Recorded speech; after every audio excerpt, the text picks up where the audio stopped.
நீ பேசும் வார்த்தைகள் சேதரித்து செய்வேன் அன்பே உரகராதி.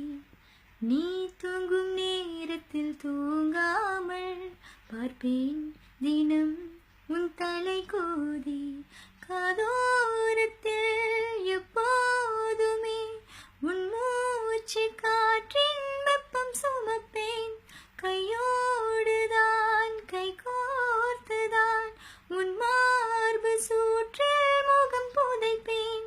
வேறென்ன வேண்டும் உலகத்திலே, இந்த இன்பம் போதும் நெஞ்சினிலே. ஏழு ஜென்மம் வாழ்ந்து விட்டேன், பக்கம் பக்கம் யாருமில்லா பூலோகம் வேண்டும். அந்திப்பகல் உன்னருகே நான் வாழ வேண்டும். என் ஆசையெல்லாம் உன் இருக்க